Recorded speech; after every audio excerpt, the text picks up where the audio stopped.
Hey, everyone. So if you watch my channel, you know that I'm a pretty big fan of Victor Davis Hanson.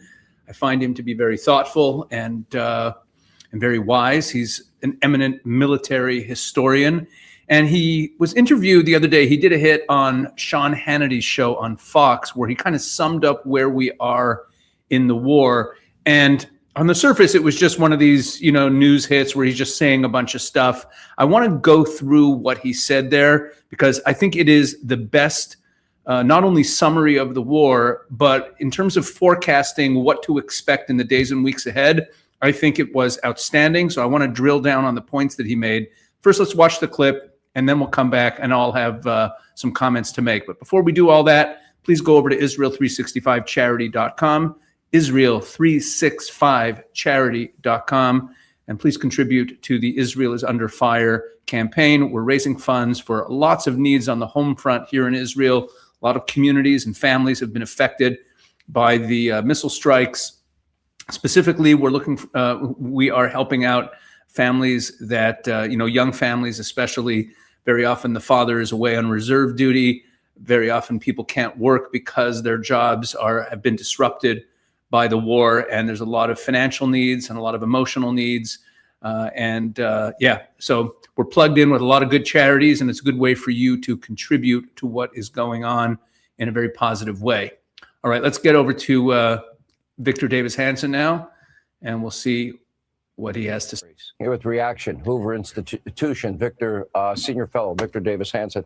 First of all, Victor, I know you've been through a lot medically. Welcome back. Great to have you. You've been missed. I know you're writing, and I know you started your podcast up again. It's great to have you back. Thank you, Sean. I appreciate that. All right. Let's just look at this. First of all, the entire narrative surrounding it. I'll let you take it in any direction you want.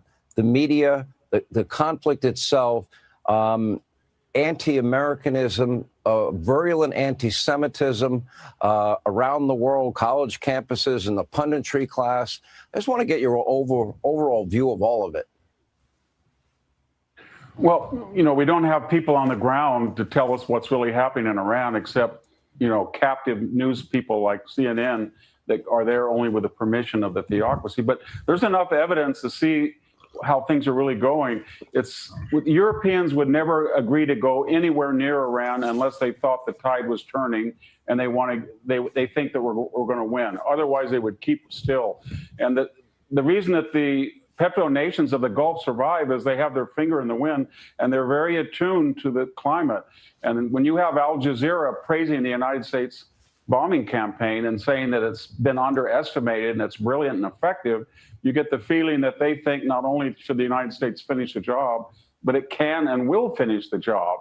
And then when you start to see tactical aircraft like Warthogs and Apaches, that means that they're offering almost ground and sea support to hit targets. There's nothing, there's no defense at all when you have that type of aircraft flying at will in Iranian airspace. So you put it all together, and I think it's pretty clear that this rope-a-dope strategy that they have, that we're going to tire before they are, is dependent on just public opinion, the midterms in the United States. And if Trump sees it through, and I think he will, I think they're going to fall pretty soon, in 2, 3, 4 weeks. And I think they know it, and I think the Europeans know it, and I think the Middle East knows it, and their only hope, the Iranians' only hope, is that somebody will call Donald Trump off before the job is finished. I don't think that's going to happen. I don't think President Trump plans on going back a third time. I don't think it is either. I think that's their hope from the left. You're a great historian. You're very knowledgeable. I've been pointing out there seem to be three historical examples that Donald Trump is leaning on here. Reagan, peace through strength. He seems to have a full understanding that what we didn't apply in the last century that cost about 100 million human souls, probably more, that if you don't take out a threat early, that you risk potentially losing millions of lives. He seems to have learned the lesson of Mao and Stalin and Hitler and Pol Pot and Tojo and Mussolini. Lastly, he seems to have learned from Iraq and Afghanistan, no forever wars. And with new advanced military technology, he is showing that there is a new generation of warfare and new strategies involving warfare. And it's on display now for the world to see. Do you see anything? Do you agree with that? Do you see anything in addition to that? I do. I think his philosophy is we're not going to put people in a Fallujah-like context where they're going door to door against jihadists that know the terrain and the environment. We're not going to do that. We're going to play to our strength, which is intelligence, technology, firepower, and we're going to do it in a new way with enhanced drones and satellite reconnaissance. So we know the individual names of individual commanders. That's new. But, you know, he reminds me a lot. In 1939, Churchill had warned everybody about the threat of fascism on the continent, Nazis, Italians, and Japanese, and nobody listened to him. And then after the war broke out, nobody called on him, and then finally he came in. And from May 10th of 1940, he was saying to everybody, these people want to take over the whole continent.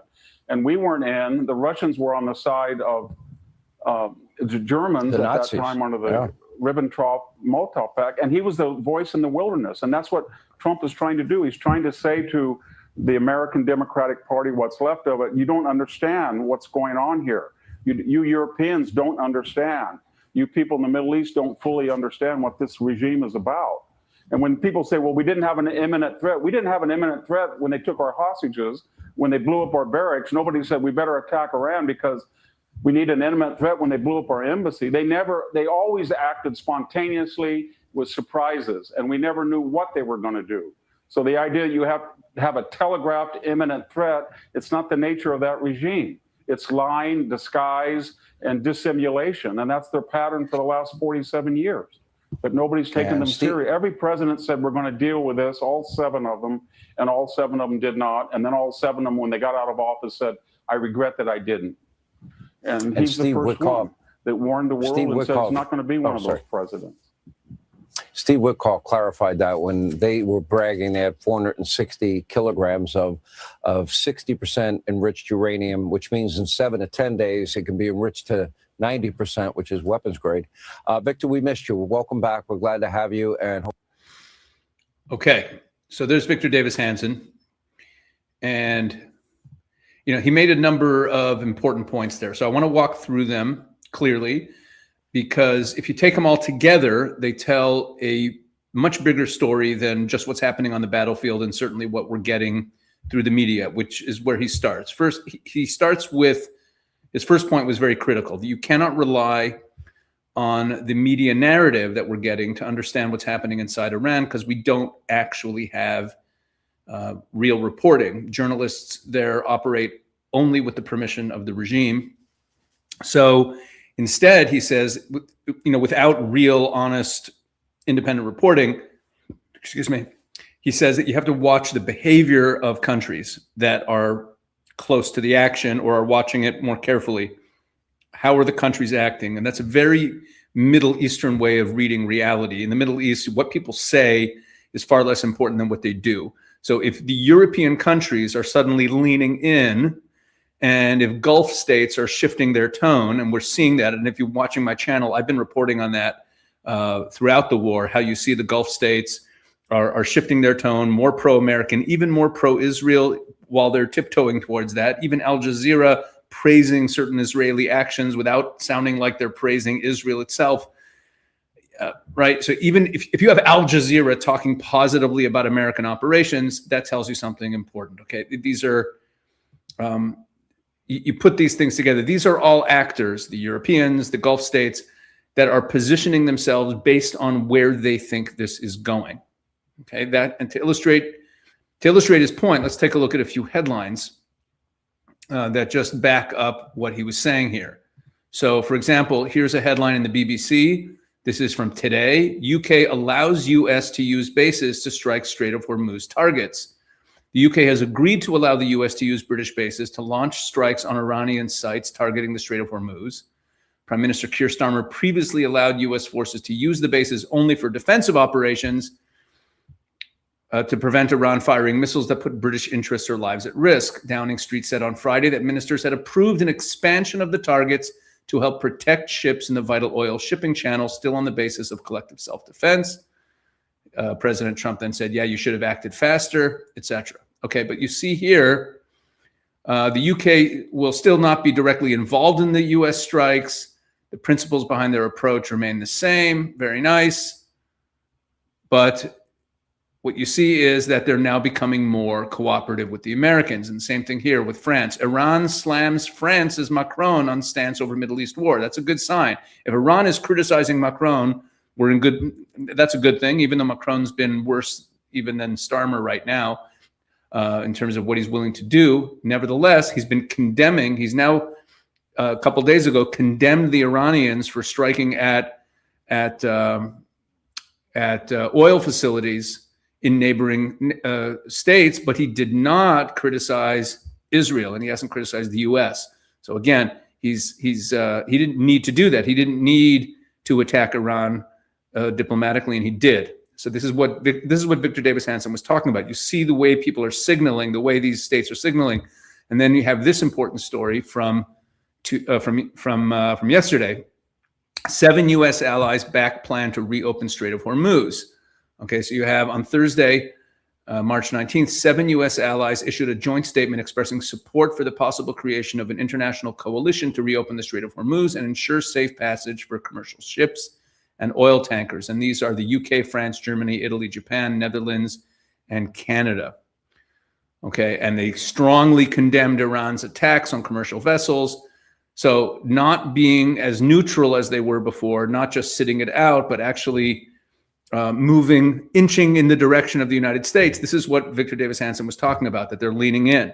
And the conclusion he draws from this point that he made is that the region itself, the Gulf states themselves, and you can even see the Europeans, believe that the tide is turning against Iran, because everyone in this diplomatic space just picks winners.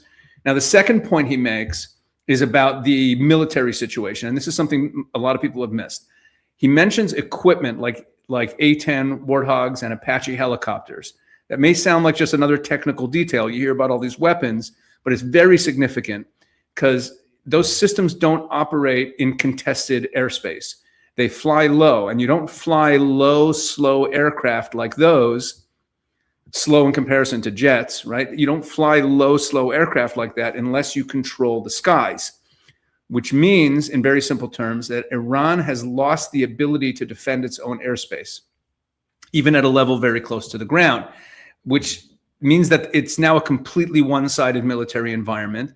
And it's an environment that will make it extremely difficult for the regime to crack down on protesters as they did in January.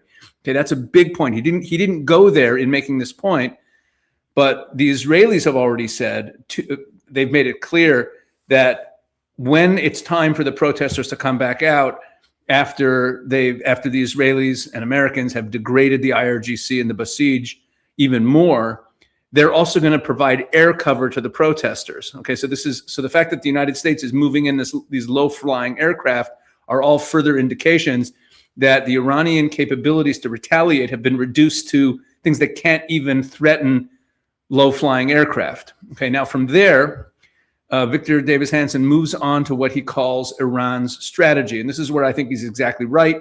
It lines up with what I've been saying from the very beginning. If you've been watching me for the last few weeks, you've heard me say this a million times. Iran is not trying to win this war in a conventional sense. They don't think they can. That's not their strategy at all. I even wrote about this 10 days before the war in the Jerusalem Post.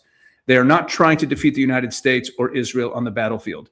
Their strategy, simply put, is to prolong the conflict, escalate just enough, and survive. They're playing for time. They're betting on Western political pressure, on the price of oil, on media narratives, on the upcoming elections.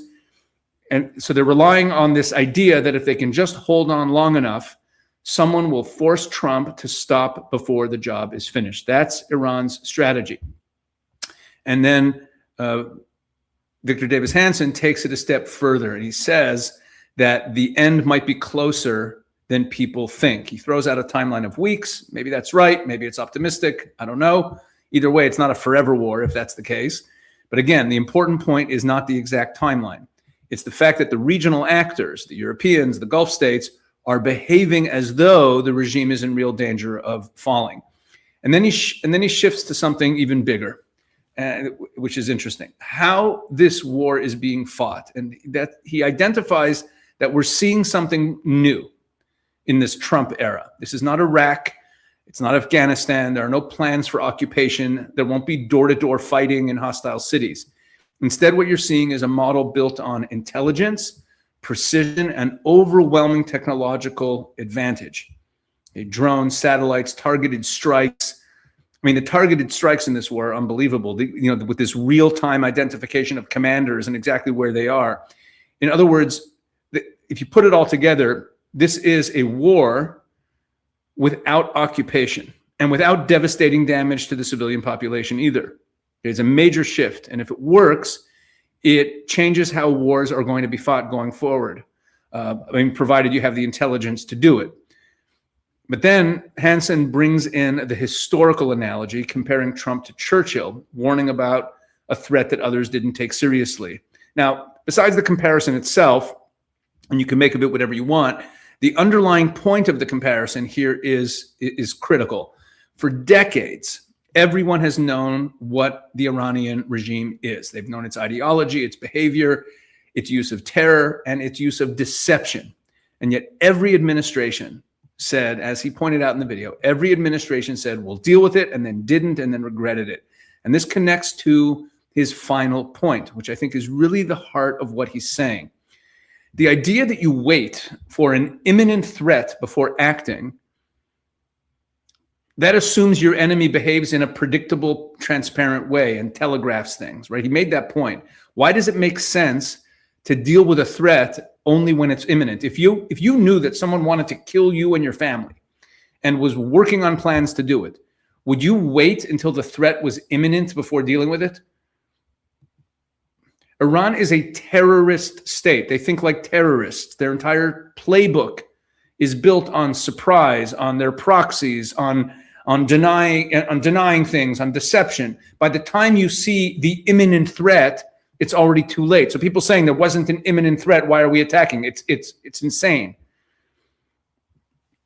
Okay, let me sum all this up. When you take a step back and you put everything together, what Victor Davis Hanson is really saying is this: the military outcome may already be decided, and the real question now is a political one. Will the United States and the broader West allow this war to reach an actual conclusion? Or, and this is a danger, and I've talked about this, will the same pattern that we've been seeing for decades repeat itself, where pressure builds, then there's hesitation, the regime survives, not because it won, but because we stopped short. Right? History didn't change in 1945 because the Allies managed the Nazi regime. History changed because they destroyed the Nazi regime. They completely destroyed it. And that's the lesson that has been, unfortunately, unlearned ever since. In the decades since World War II, we got used to wars ending in negotiations, where the enemy remains, the ideology remains, the threat remains. Maybe it's weakened, it's pushed back, but it's still there. And over time, that becomes the expectation of what happens with wars, because that's the way it's been since World War II. No matter what happens, evil regimes survive. And our enemies have learned this. They understand that the West no longer thinks in terms of victory, only in terms of management. And if that's the case, then you just need to survive, right? You survive the pressure, you outlast the political cycle, and you live to fight another day, because they don't have political cycles in these totalitarian regimes. So that's the games they play. It makes it easy for them to survive. And that brings us to the real question here about this war.